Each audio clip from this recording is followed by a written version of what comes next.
second stage of labor is what you usually hear called transition. That is going from baby completely dilated to being born. And transition can last different lengths of time for different people and for different births.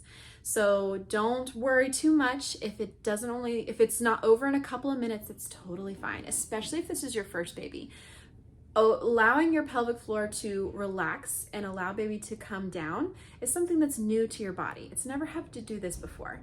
So be patient with yourself, be patient with the process. And remember, the more time you spend laboring down and allowing baby to slowly and gradually move through your cervix, the less tearing you're gonna be likely to have. So don't feel rushed to push. Just because you're 10 centimeters dilated doesn't mean it's necessarily you have to start pushing right now.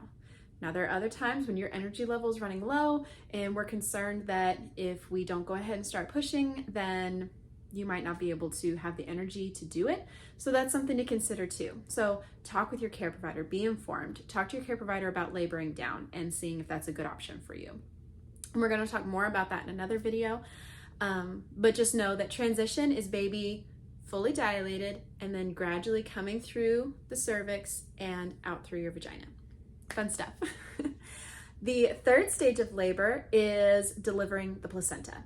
And usually that happens within the first hour to 2 hours, somewhere around in there. Happens at different paces for different people. Sometimes the placenta goes on and comes, other times it likes to hang in there for a little while, and that's totally fine. Your care provider is gonna be watching your bleeding. Just be informed and ask questions and see, how it goes with your specific birth. And the fourth stage of labor is the first few hours after birth, after the placenta is born.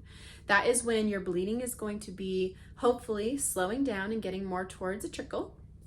Your uterus is going to be hard and firm and hopefully pretty close to the size that it was before you were pregnant. Not completely, but much smaller than when you were pregnant. And for instance, your care provider, you can ask them to show you where your fundus is. And when you're pregnant, your fundus is about here. And then after birth, it's going to be below your belly button. So it really does shrink down a lot. And that's why it's considered still part of your labor.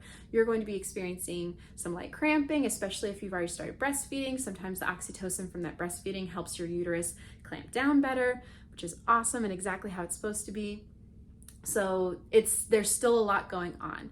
Hopefully you're going to be going to the bathroom for the first time after your baby's born. You're going to be getting something to eat, getting something to drink, and hopefully feeling a little bit more human. But that stage is as important of a part of labor as delivering the baby. This is where you are kind of like winding down the labor and birth process.